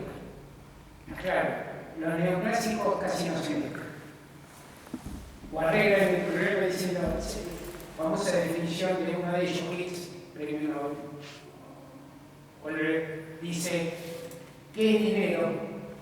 Y Hicks responde, money is what money does. El dinero es lo que hace el dinero. ¿Qué es un equipo de fútbol? Es lo que hace un equipo de fútbol. ¿Qué es un autor? Lo que hace un equipo de fútbol. ¿Qué es un árbol que funciona como un árbol? Bueno, estamos jodidos. Los austríacos sí se metieron, pero reconocieron que hay un problema. ¿Cuál es el problema? Yo tengo el bien X, tiene utilidad, por lo tanto tiene valor de cambio o precio. ¿Está bien? Ese es el razonamiento de los austríacos, de la teoría subjetiva. Es este. ¿Qué pasa con el dinero? Lo que pasa con el dinero es que el dinero, para que tenga utilidad, tiene que tener valor de cambio, poder de compra. Entonces tengo que razonar al revés. El dinero tiene el poder de compra, ¿siguen? O valor, por lo tanto tiene utilidad. Mises dice, aquí tengo que razonar al revés, tiene un problema. ¿Saben cómo lo resuelve Mises? Dice, bueno, escribe esto en los años 1950. El valor del oro, en 1950, deriva de la utilidad que tenía el oro en los tiempos anteriores al diluvio, antes de la aparición del dinero. ¿Pueden creerlo? Está escrito, yo lo cité, etc. Nunca se puede responder. En la teoría de Marx esto no tiene problema. ¿Por qué? Porque el dinero ya aparece al inicio como encarnación de valor. A partir de la propia dialéctica de la mercancía. El dinero no lo mete el Estado, no se mete de afuera, sino que va a surgir, insisto, de la propia dialéctica de la mercancía. El último punto que quiero señalar es, muy brevemente, a ver, bueno, volviendo a meter un poco la crítica de Mises. Mises dice Nuestra teoría no necesita evidencia empírica alguna, es apolítica. Son verdades apolíticas. No son autoevidentes, no, y sacadas por introspección. Y no, insisto, no necesitamos evidencia empírica alguna de que esto se iba a hacer, etc. Porque es verdadero. No es social. ¿Eh? No es social. Sí, por eso es introspección, etc. Te digo que lo que planteé. Incluso, bueno, Friedman lo explicado por él. Quiero señalar que, curiosamente, he encontrado algunos marxistas que piensan algo similar de la teoría del valor de Marx. Que es, dicen, como el valor está a punto de entrar en la forma del valor, no me tengo que preocupar tampoco por ninguna, por ninguna evidencia. Yo pienso que eso es equivocado. Y aunque sea es cierto que los tiempos de trabajo, cómo se expresan, etc., están mediados por muchas circunstancias. Pero la teoría del valor del trabajo nos permite acercarnos a una evidencia empírica también.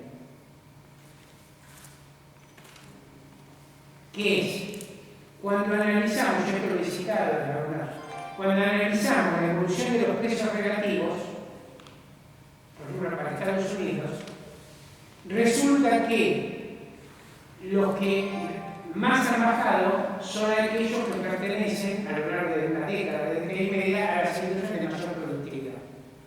¿Se sigue? Es decir, no tiene que ver con las utilidades de la estilo, sino directamente con las productividades. ¿Bien? Entonces, en ese aspecto, aquí hay que entender que cada vez que en el mercado mundial están comparándose mercancías y precios, están comparando productividades y tiempos de trabajo, aunque sean, muchas veces de forma relativamente inmediata. Pero no es una teoría en sí, es una teoría y es una ley, la ley del valor del trabajo, que tiene sus manifestaciones y con trabajo empírico y teórico se pueden seguir. Bueno, paro aquí, así da lugar a discusión. La Ford, diseño de una línea de montaje, el trabajo, en el sentido de que la mercancía se produce en equipo.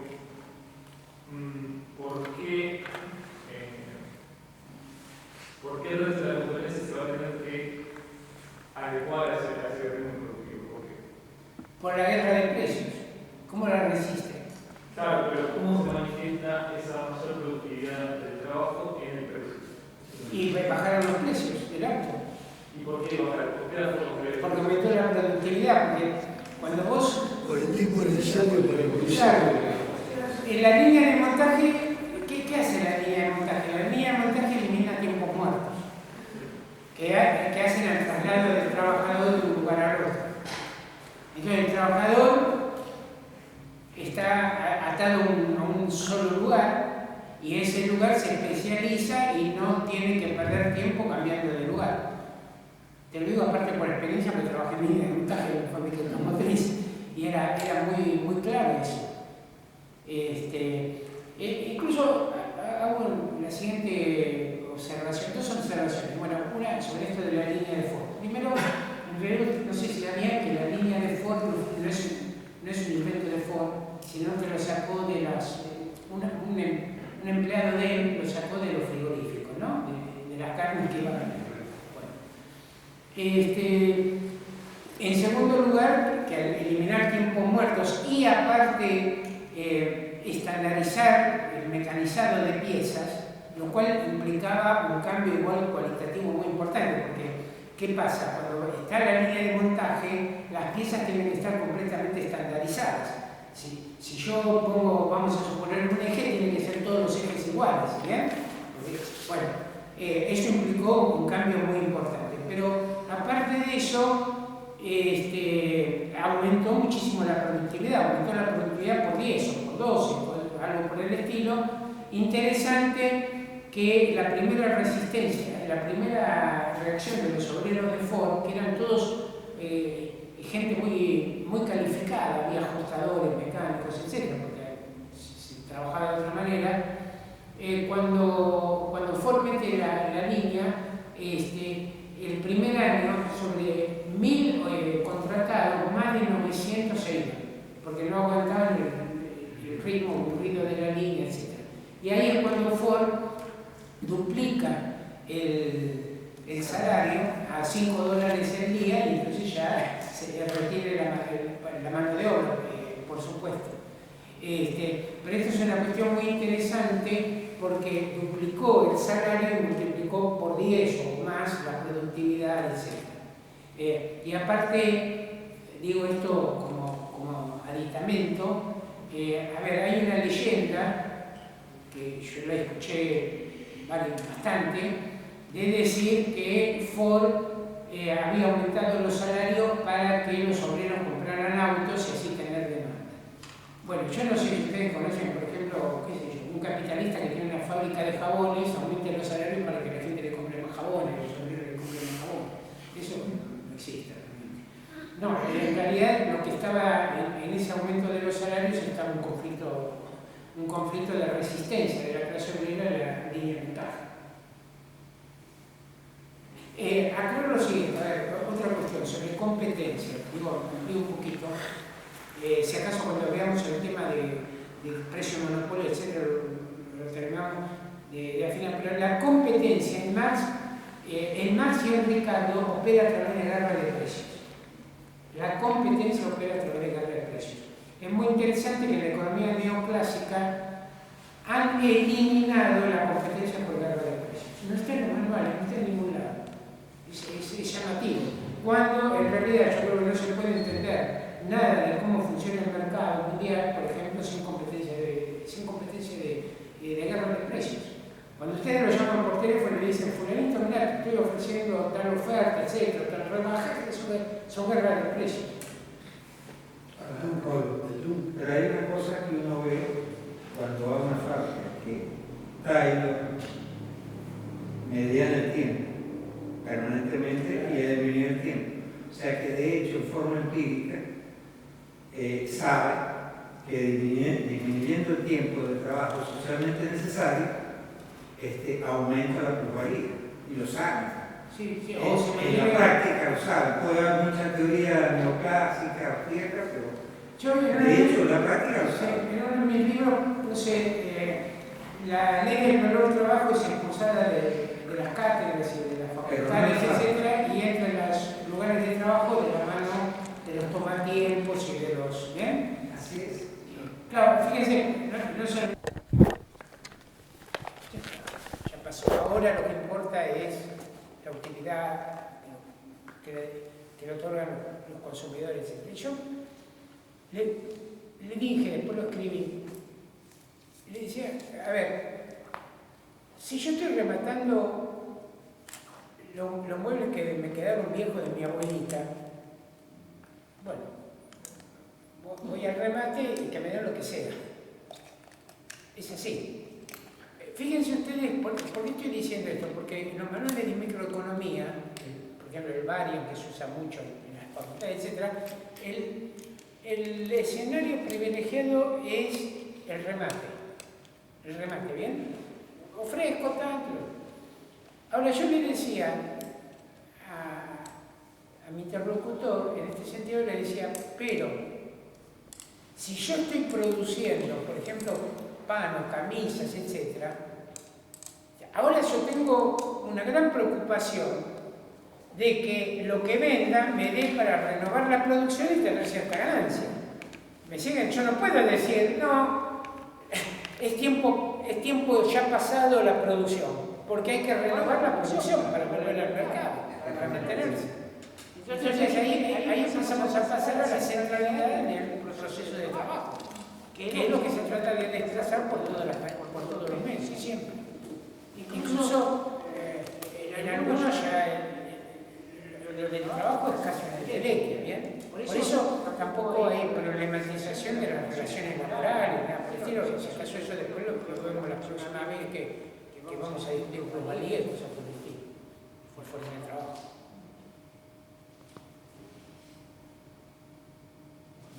No sé si hay preguntas de la gente. ¿Hay alguna pregunta?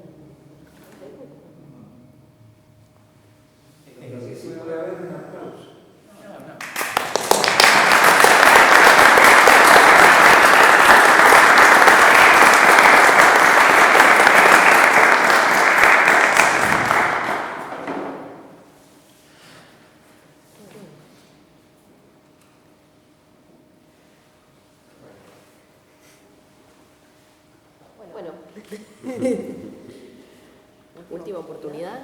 Te iba a preguntar por la inflación, pero ahí tenemos que meter el dinero, por ahí lo vemos la vez que hablemos de... Y eso daría para una discusión sobre teoría monetaria. Que no está contemplado en el programa. Me parece, si acaso la próxima vez, si queda un rato, dedicamos media hora, pero ahí habría que partir, en mi opinión, de la crítica de Marx a la teoría monetaria, cuantitativa, teoría monetarista. Bueno, el ejemplo que das de que el esfuerzo aumenta el salario de los obreros para detener. Lo que aumenta el salario tiene un límite, o sea, eso no aumenta infinitamente porque el salario tiene precio de verdad y de precio, no aumenta el salario. O sea, tendencialmente vuelve siempre a darlo al límite justo del valor. No, pero aparte, lo que pasa es que Ford, con ese cambio que hacía, iba a tener una gran plusvalía extraordinaria. Entonces, aumentar la productividad, la relación, y sigue aumentando más. Claro, lo que pasa es que eso ayer revolucionó el mercado, entonces al tener una enorme plusvalía extraordinaria, por lo menos durante todo el tiempo, le permitía tener esa posición. En el conflicto de los neumáticos ahora, uno ve que toda la oposición, el gobierno, la CGT, le echan la culpa a un pequeño sindicato, diríamos, diciendo que el pedido de aumento de salarios prácticamente va a quedar a la Bridgestone, a Pirelli y a la FAB. Y la pregunta es, ¿de dónde saca eso el gobierno? Porque la mayoría que producen esas empresas son catalanas. Y aparte los hombres están pidiendo que se les indexe el salario de la segunda inflación. Y ese argumento aparte es un pequeño número. Yo pienso que como número debe ser más pequeño el número de accionistas de las empresas. Digo, ¿cuál es el problema que sea pequeño número? Pero como número, y los accionistas son menos todavía.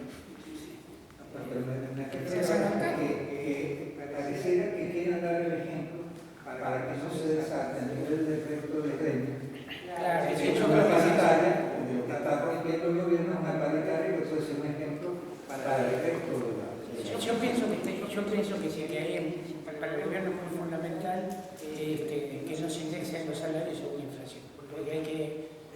A ver, yo pienso que si este año termina con el 100%, alrededor que sería el 100%, y dejan un aumento de salario del 70-80%, bajar el salario del 30-20%, que es gigantesca una caída. Pienso que en un país sin inflación y adelantado. 220 neumáticos por mes.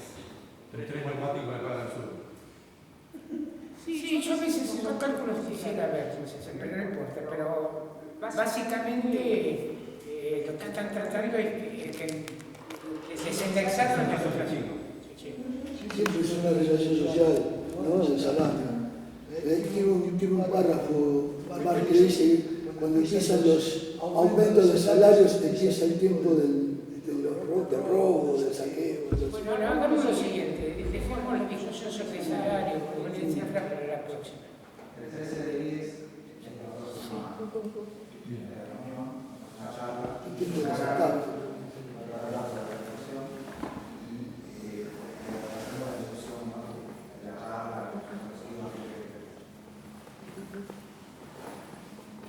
Igualmente queda grabada en YouTube y después se sube una grabación mejor por si quieren reenviarla, comentar.